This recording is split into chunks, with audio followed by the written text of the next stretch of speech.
अजीज़ तलबा, आज हम NTSC SAT 2019 के कुछ कीमिया के सवालों का हल देखेंगे।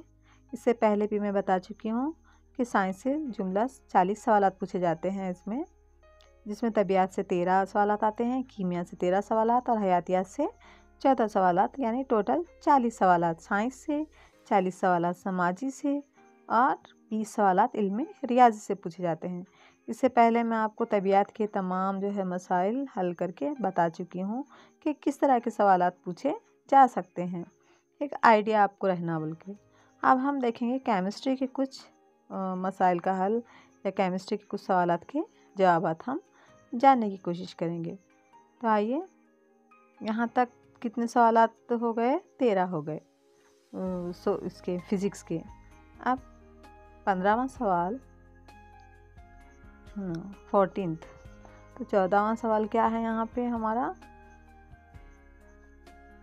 जो नीचे कीमियाई तामुल यहाँ नीचे बयान किया गया है, तो यहाँ पे 2Na+X ये क्या बना रहा है? सोडियम थायोक्साइड और हाइड्रोजन बना रहा है।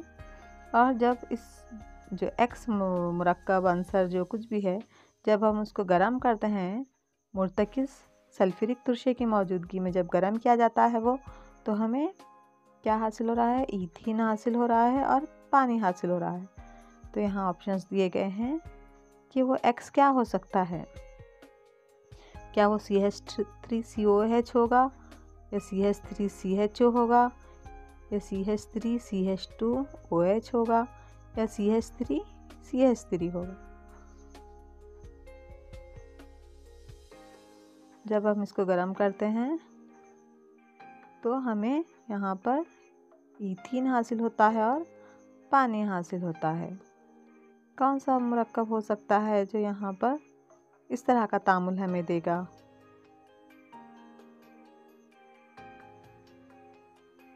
ये तो नहीं होगा, ये भी नहीं। तो हमारा सही जवाब होगा इथाइल अल्कोहल C2H5OH या CH3CH2OH जो है हमारा सही जवाब है। जब हम इसको गर्म करते हैं इथाइल अल्कोहल को मुर्तकिज़ सल्फ्यूरिक तुरशे की मौजूदगी में, तो हमें ईथीन हासिल होता है और पानी हासिल होता है। तो हमारा सही जवाब है तीसरा CH3CH2OH जो है हमारा सही जवाब है।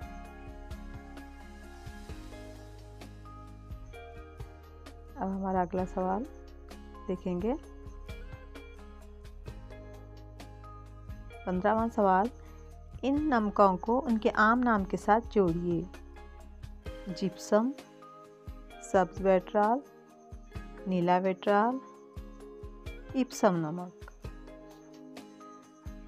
तो हम 8th में ये पढ़ चुके हैं, 8th में भी, और अब 10th में भी आपको जिप्सम नमक के ताल्लुक़ से है। तो यहाँ पर ऑप्शंस दिए गए हैं। अब हम अपनी मालूमात के ज़रिए से अगर देखें तो जिप्सम नमक का ज़ाब्ता क्या होगा? कैल्शियम सल्फेट CaSO4 2H2, ये जिप्सम का ज़ाब्ता है। सब्ज वेट्राल किसे कहेंगे हम? फेरस सल्फेट है ना, FeSO4 7H2O। नीला वेट्राल कॉपर सल्फेट, नीला तोतिया भी इसको कहते हैं। कैसा रंग होता है उसका? नीले रंग का होता है कॉपर सल्फेट।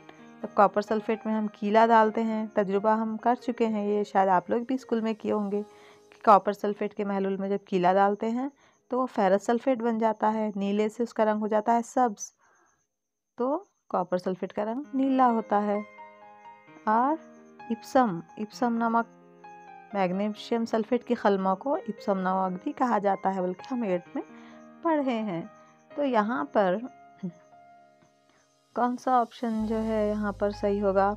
जिप्सम जो पहला है वो D, दूसरा है जो है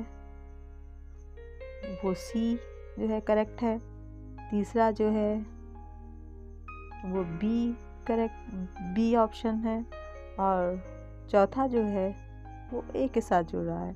तो हमारा सही जवाब है पहला।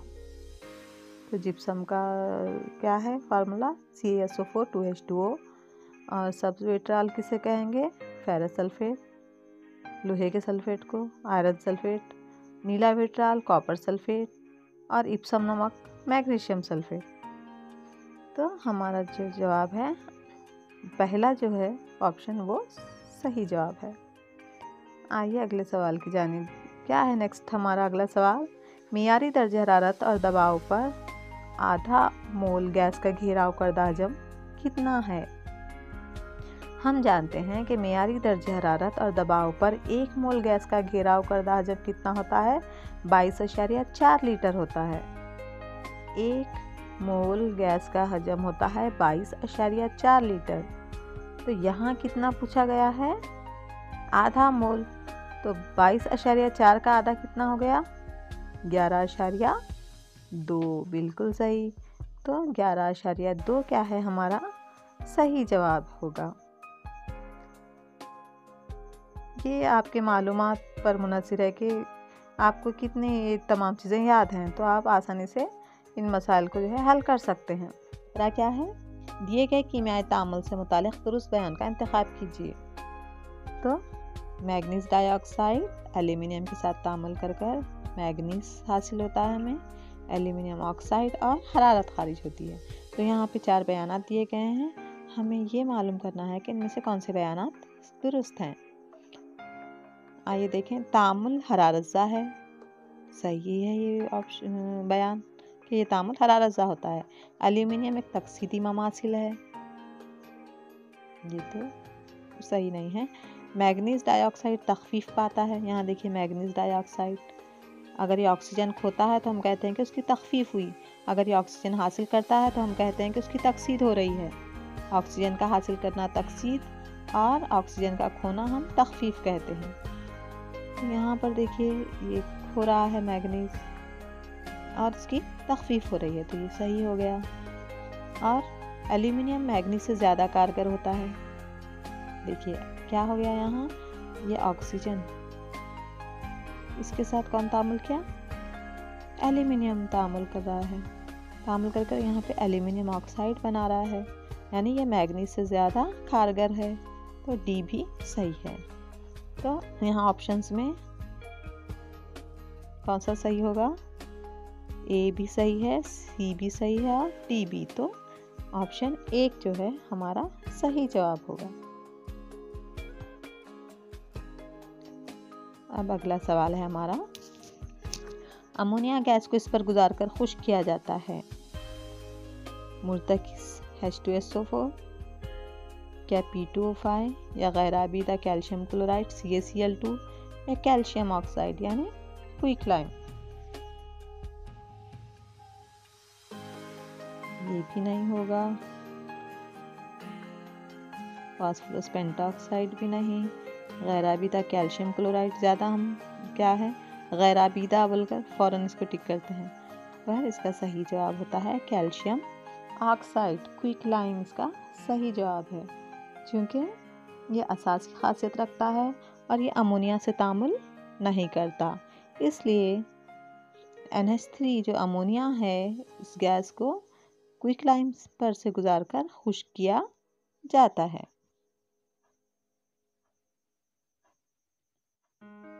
अब यहाँ पर दिया गया है 19वां सवाल। x + y, हमें पता करना है x क्या है, y क्या है, z क्या है। x + y तामुल करने से z हासिल होता है और सल्फर डाइऑक्साइड गैस हासिल होती है। x + z तामुल करने से, x और z तामुल करने से हमें कॉपर हासिल होता है और सल्फर डाइऑक्साइड गैस हासिल होती है। तो हमें पता करना है कि x कौन सा मुरक्कब है, y कौन सा मुरक्कब आंसर है और z कौन सा मुरक्कब आंसर है। तो यहाँ पर ऑप्शंस दिए गए हैं और ये तामुलात वगैरह आपकी किताबों में हैं। अगर आप उन्हें बार बार लिख के प्रैक्टिस किए हैं तो आप आसानी से ये पहचान सकते हैं। तो यहाँ पर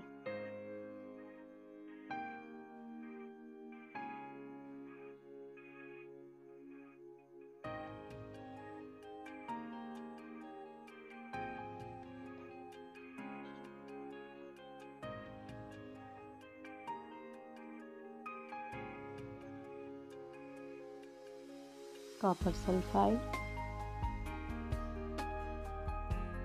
ऑक्सीजन के साथ तामुल करके क्यूप्रस ऑक्साइड बना रहा है और सल्फर डाई ऑक्साइड हासिल होती है।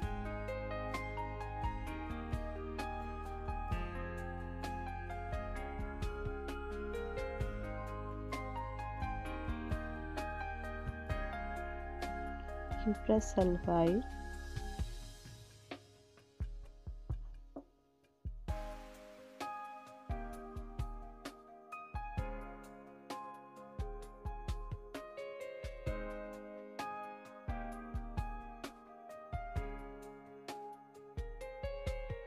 कॉपर सल्फाइड और क्यूप्रस ऑक्साइड, कॉपर ऑक्साइड तामुल करके कॉपर हासिल होता है हमें और सल्फर डाइऑक्साइड गैस हासिल होती है। तो सही ऑप्शन है एक्स क्या है, कॉपर सल्फाइड है, वाई क्या है, ऑक्सीजन है और जेड क्या है, क्यूप्रस ऑक्साइड। तीसरा जो है हमारा जवाब सही जो है ऑप्शन तीसरा है। आइए नेक्स्ट देखें। धातीय खुसूसियत को बुनियाद बनाकर इन अनासिर की सही तरतीब पहचानिए। यानी धातीय खुसूसियत अनासिर की कैसी है, इनकी बढ़ती हुई तरतीब है। तो कौन सी ज़्यादा धातीय खासियत इसमें कौन सा आंसर रखता है, हमें ये इसमें मालूम करना है।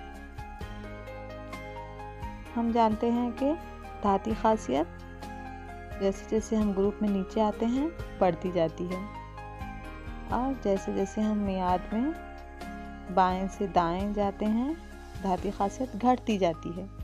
तो इधर धातीय खासियत घटती है और यहाँ ऊपर से नीचे ग्रुप में धातीय खासियत क्या होती है, बढ़ती जाती है। तो यहाँ पर पोटेशियम सबसे पहले तो ग्रुप 1 में दूसरी मियाद में लिथियम आता है।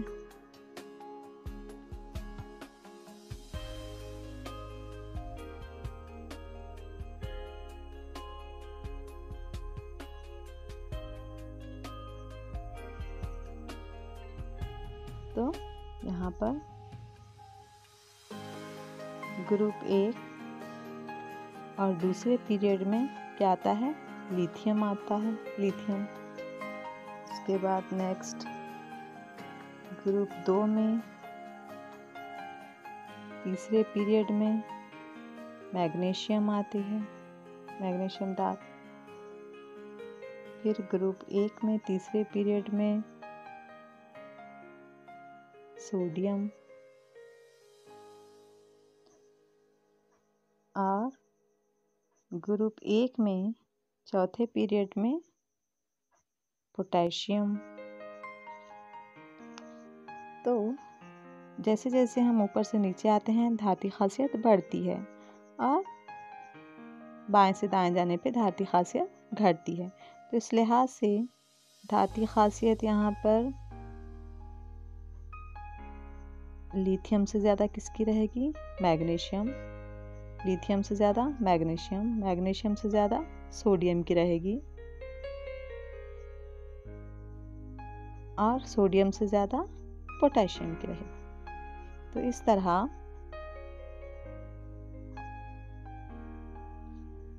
तो हमारा सही जवाब होगा ये। तो लिथियम से ज़्यादा मैग्नीशियम धातीय खासियत रखता है, मैग्नीशियम से ज़्यादा सोडियम, सोडियम से ज़्यादा पोटेशियम।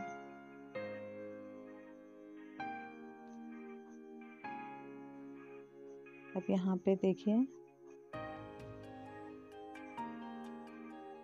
यहाँ पर ग्रुप 14 के अनासिर पर गौर करें और यहाँ पे हमें सही जवाब का इंतखाब करना है। तो यहाँ नीचे मुतबादलात दिए गए हैं। सिलिकॉन और जर्मेनियम नीमोसिल हैं, क्या ये सही है, बोल रहा है वो। कार्बन और सिलिकॉन अधात हैं। टिन और सीसा धात हैं। सिलिकॉन और जर्मेनियम धातुनुमा हैं। तो इनमें कौन से बयानात सही हैं?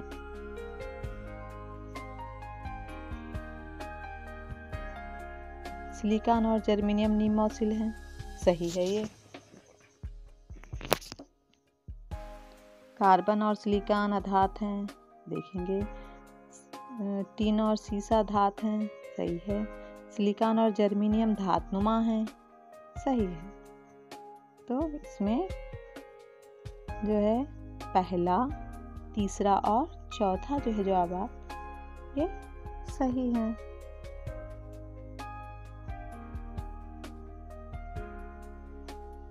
पहला, तीसरा और चौथा ए, सी और डी क्या हैं?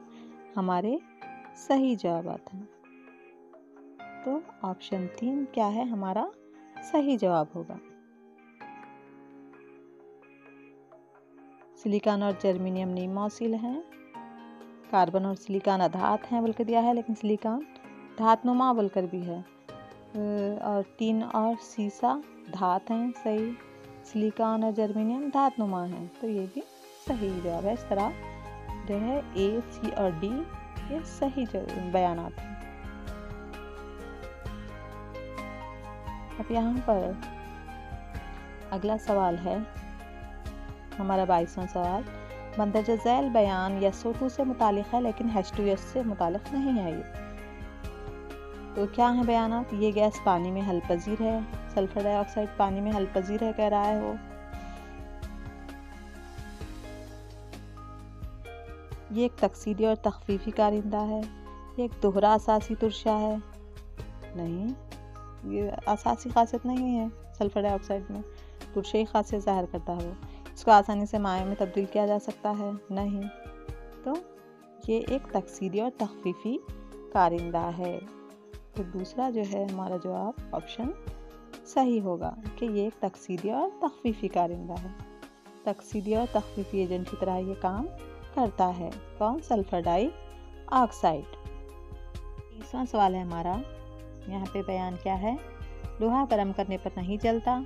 और बयान बी है लोहे का बुरादा शिद्दत से जल उठता है जब उसे गर्म किया जाता है। तो ऑप्शंस हैं ए और बी दोनों बयानात दुरुस्त हैं, या ए और बी दोनों बयानात गलत हैं। तीसरा है ए बयान दुरुस्त है लेकिन बयान बी गलत है। चौथा है यहाँ ए गलत है लेकिन बयान बी दुरुस्त है। लोहा गर्म करने पर नहीं जलता, सही है बयान। लोहे का बुरादा शिद्दत से जल उठता है जब उसे गर्म किया जाता है, ये बयान भी सही है। और ये हम पढ़ भी चुके हैं कि लोहा जो है आसानी से नहीं जलता, लेकिन उसका जो पाउडर होता है वो बहुत बारीक होता है, आसानी से जल उठता है। ये उसके रकबे के ताल्लुक़ से है। ये जो है लोहे की कोई सलाख वगैरह उतना रकबा फ्राहम नहीं करती आपको जितना कि लोहे का बुरादा आसानी से क्या है जल उठता है। तो हमारे जो है दोनों बयान दुरुस्त हैं। तो हमारा पहला ऑप्शन ए और बी दोनों बयान दुरुस्त हैं होगा। अब अगला सवाल है हमारा 24वां सवाल। हवा में खुले रख छोड़ने से फौलाद के बर्तन स्याह हो जाते हैं और सबब क्या है? ये धात ऑक्सीजन के साथ तामुल करते हुए सिल्वर ऑक्साइड की परत बनाती है। तो ए और आर दुरुस्त हैं, लेकिन आर जो है ए की सही वजाहत है बोल रहा है वो। ए और आर दुरुस्त हैं लेकिन आर जो है वो ए का दुरुस्त बयान नहीं है। तीसरा है ए दुरुस्त है और आर गलत है। चौथा है ए और आर दोनों गलत हैं। देखेंगे अब कौन सा गलत है कौन सा सही है। हवा में खुला रख छोड़ने से फौलाद के बर्तन स्याह हो जाते हैं, सही है। अब उसका सबब क्या है? ये धात ऑक्सीजन के साथ तामुल करते हुए सिल्वर ऑक्साइड की परत बनाती है। फौलाद सिल्वर ऑक्साइड की परत, ये बयान गलत है। तो ए दुरुस्त है और आर क्या है? गलत है। तीसरा जो हमारा ऑप्शन सही होगा। आइए देखें नेक्स्ट। बयान ए क्या है? कैल्शियम जौहरी अदद 20 और आर्गान उसका जौहरी अदद 18 खते हमफिशार की मिसालें हैं। खते हमफिशार आइसोबार्स की मिसालें हैं दोनों बोलकर है। कैल्शियम और आर्गान दोनों आइसोबार्स हैं। आइसोटोप्स के ताल्लुक से भी हम पढ़ चुके हैं, आइसोटोप किसे कहते हैं। तो अब ये कह रहा है कि ये आइसोबार्स हैं। खते हमफिशार बिल्कुल नया लफ्ज़ दिया है। देखिए, अगर कोई लफ्ज़ समझ में नहीं आया तो आप बाजू इंग्लिश में देख लीजिए तो समझ में आ जाएगा आपको कि क्या है वो। सबक, इन दोनों अनासर के जोड़ों के जौहरों में मरकज़ों की तादाद एकसा होती है। जो न्यूक्लियॉन्स हैं, प्रोटॉन्स और न्यूट्रॉन्स, उन दोनों की तादाद एकसा होती है। किसमें? कैल्शियम और आर्गन में। इसलिए हम उनको खते हमफिशार कहते हैं, बोल रहा है वो। तो हस्बे ज़ैल में से दुरुस्त मुतबादिल का इंतखाब कीजिए। ए और आर दुरुस्त हैं और आर जो है वो ए की सही वजाहत है। ए और आर दुरुस्त हैं लेकिन आर जो है वो ए की वजाहत नहीं है। तीसरा है ए दुरुस्त है और आर गलत है। चौथा है दोनों ए और आर गलत हैं। देखिए, जब इस तरह के सवालात पूछे जाते हैं, इस तरह के जो ऑप्शंस आते हैं, तो हमें उन चीज़ों के ताल्लुक़ से बहुत ज़्यादा मालूमात होने की ज़रूरत है, रखने की ज़रूरत है। बुनियादी मालूमात यहाँ बहुत अहम किरदार अदा करती हैं। तो तमाम चीज़ों के बारे में हमें मालूमात होना ज़रूरी है, चीज़ों को गहराई से समझना ज़रूरी है, तभी हम उनको हल कर सकते हैं।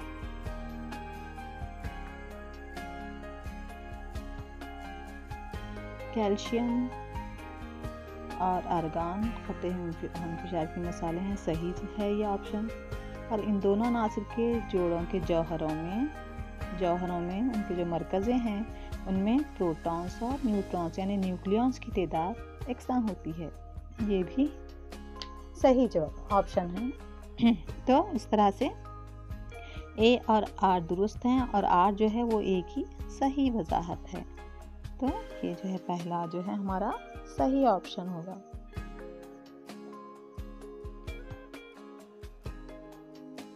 खते हमफिशार लफ्ज़, ये मैं भी जो है पहली मर्तबा नया लफ्ज़ है, तो इस तरह से नए नए अल्फाज भी आ सकते हैं। इससे हम नया नया हमेशा कुछ सीखते रहते हैं। अब आइए अगला 26वां जो है सवाल है, वो मंदरजा ज़ैल मुरक्कबात जिनका हाइड्रोजनेशन नहीं होता। अब हाइड्रोजनेशन नहीं होता हो तो आपको ये मालूम रहना चाहिए कि हाइड्रोजनेशन किसे कहते हैं। और इसमें आपको जो है शायरशुदा और गैर शायरशुदा हाइड्रोकार्बन्स के ताल्लुक़ से मालूमात होना ज़रूरी है। इन सब चीज़ों के बारे में आपको बुनियादी मालूमात होना है। तो जो शायरशुदा हाइड्रोकार्बन्स हैं वो हाइड्रोजनेशन में हिस्सा नहीं लेते। हाइड्रोजनेशन में वो हाइड्रोजन हासिल करते हैं कर गैर शायरशुदा हाइड्रोकार्बन हाइड्रोजनेशन में हिस्सा लेते हैं और शायरशुदा हाइड्रोकार्बन्स बनते हैं। यहाँ पर देखिए, पहला है C6H12 और C4H10। सेकंड है C8H10 और C5H12। थर्ड है C13H24 और C14H28। यहाँ पर C14H30 और C5H12 है। हाइड्रोजनेशन किसका नहीं होता यहाँ पे कौन से शायरशुदा हैं? शायरशुदा मुरक्कबात कौन से हैं? शायरशुदा मुरक्कबात अल्केन्स, जिनका आम ज़ाब्ता है CnH2n+2। देखिए यहाँ पे शायरशुदा ये ज़ाब्ता किस पर लागू होता है? यहाँ पे कौन से मुरक्कबात पे? CnH2n+2। मुझे तो यहाँ पर चौथा नज़र आ रहा है C14H30। Cn जितना है उसका डबल, इसमें 2 जमा कर दिए, जैसे 14 दूनी 28, 28 में 2 जमा अगर करें हम, देखिए ये समझिए C14H 2 ज़रा 14 जमा 2, 14 दूनी 28 जमा 2 30। और ये है C5H12।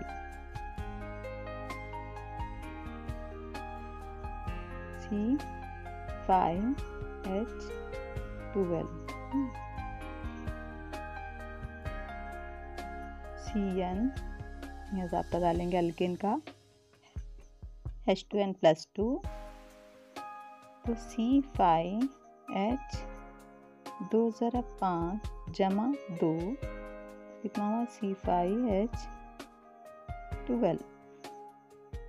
तो ये जो है ये शायरशुदा हाइड्रोकार्बन है। बाकी यहाँ पे एक जोड़ी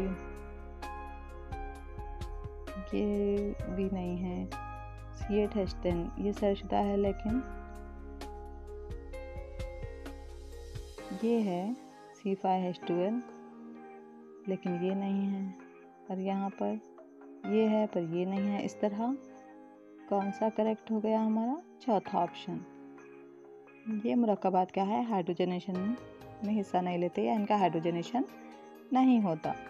तो इस तरह आप सैलशुदा और गैर सैलशुदा हाइड्रोकार्बन्स कौन से हैं, उनके क्या ज़वाबित हैं, अल्केन, अल्कीन्स और अल्काइंस के ताल्लुक़ से आप जो है पढ़ना, उनके ज़ाब्ते याद रखना ज़रूरी है। अल्केन, अल्कीन और अल्काइन और उनके क्या ज़वाबित हैं, उन ज़वाबित में हम जो है कीमतें डाल के हल करना, उस वक्त जो है आसानी से हम उसको समझ के हल कर सकते हैं, सॉल्व कर सकते हैं। तो ये हो गए बच्चों हमारे इल्म कीमिया के कुछ सवालात हमने देखे। अब इंशाल्लाह हम अगली बार अब नेक्स्ट हम हयातियात के सवालात के कुछ जवाब जानने की कोशिश करेंगे। ये सिर्फ आपको आइडिया आने के लिए और देखकर आपका जो है डर खौफ है वो ख़त्म हो जाएगा कि हाँ सवालात इस तरह के आते हैं और आपको तैयारी करने के लिए आसानी होती है। इस तरह के सवालात आते हैं तो हमें किस तरह तैयारी करनी है, तो इस तरह आपको आसानी होती है। इसलिए ये वीडियोस जो है बनाए जा रहे हैं। तो आप इस लिहाज से इससे मिलते जुलते सवालात देखें और बुनियादी चीज़ों के बारे में पहले आप मालूमात रखें।